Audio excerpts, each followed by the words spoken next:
Welcome back to the PMP training. Today we're talking about doing the work as you and the project management team, assessing and managing risks within the project team. Wow, this is a sensational chapter. A chapter which has defined my career since I have been working ever since within the project management space. It is a chapter which is going to leave you astounded, I promise you this. Risks are the most dangerous thing within a project. Your inability to solve those risks, to catch those risks with adequate timing, with a good response plan, is what keeps you and your project team failing. I believe about according to the PMI, 60 to 90% of projects worldwide fail simply because inadequate risk management. That is dangerous. That is extremely dangerous. Now, what is a risk? And it's an uncertain event or a condition that, if it occurs, could have a positive or a negative impact on the project baselines or objectives. So, if it's a positive risk, take advantage of it. If it's a negative, get rid of it, mitigate it. Do what you need to do to get it out the goddamn picture. Risks, we don't want it. We don't want it. Risks, if it's a positive risk, it's an opportunity, exploit it. If it's a negative risk, it's going to be, you got to mitigate it. It's a threat, get rid of it immediately, man. Don't let it linger around. It's going to cause you problems in the end.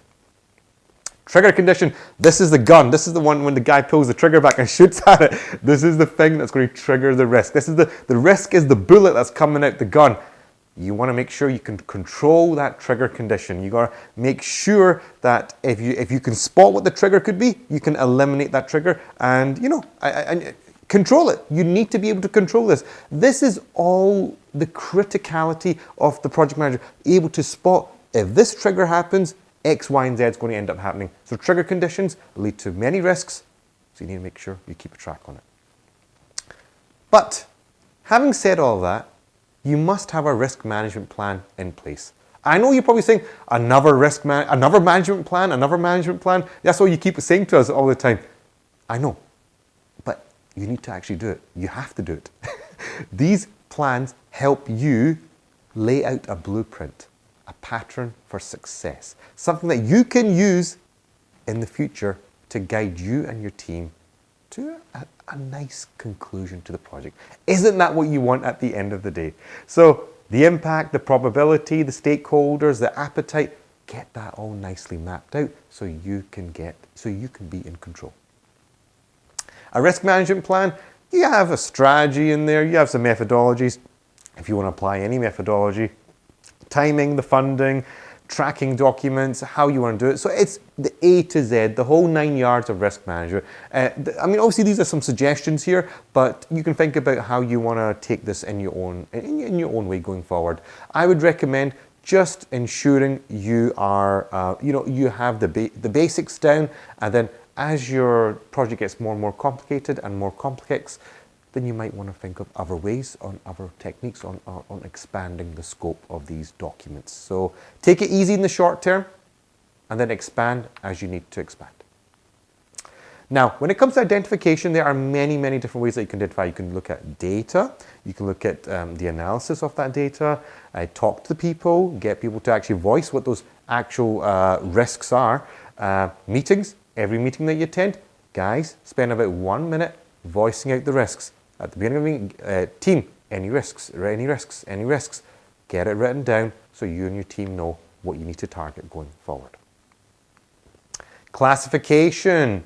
So, some risks will come from the inadequacies of you as a project manager. You're not dealing with the project, you could say following the process.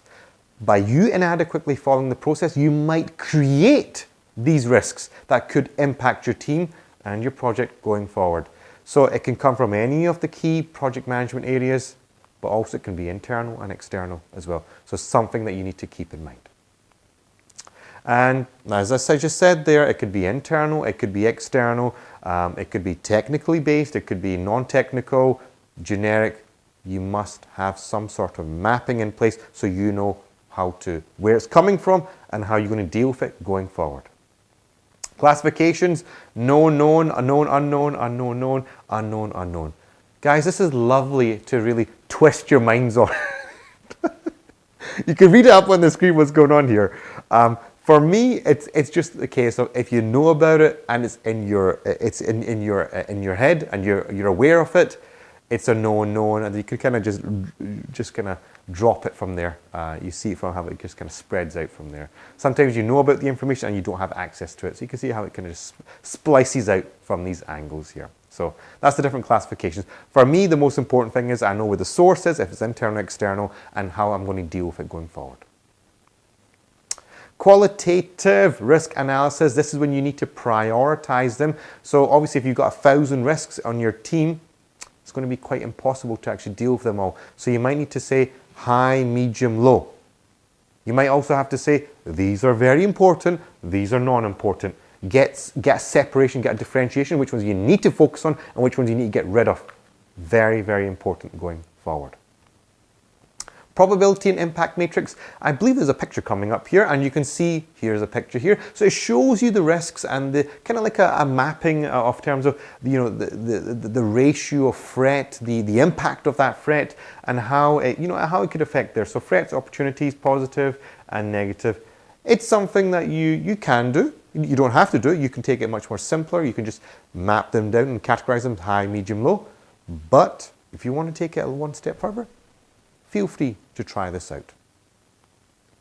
Quantitative. So once when you've discovered which ones are the top 10 or the top 20 in the high risk area, you need to do some quantitative analysis, some sort of financial modeling, some sort of a complicated structural analysis in terms of where, how much money do we need, what's the impact of the project. This is where the real nitty gritty of the analysis happens for the risks. And you want to do it only for those, I would say the high ones. And then if you have time, obviously think about doing some of the medium as well. Risk response. This is the plan that you and your team put in place to actually deal with the risk. So obviously if it's a positive risk, you want to take advantage of it, right? And if it's a negative risk, you want to mitigate it. You want to get rid of it as much as possible. So it's an action plan to address the risk and get your team back on track. Question time, but you'll do that in my classes.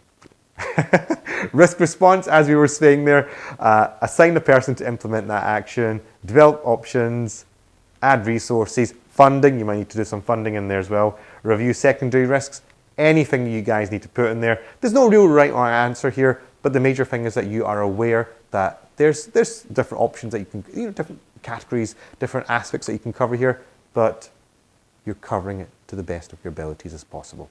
Just be aware and mindful of all the different things that you can put in a risk response plan. Risk response strategies. Obviously, guys, if it's a negative, you might need to escalate it to someone. You might need to completely avoid it, transfer it by doing some sort of procurement, getting some insurance, mitigating it by putting a plan in place and accepting that, hey, if it happens, tough, there's nothing we can do about it. Positive, you might want to escalate it as well, take advantage of it, exploit it to your advantage, share it, enhance, accept, similar sort of style. Basically, the message here is, if it's a good risk, take advantage of it. If it's a negative risk, get rid of it, because we don't want it.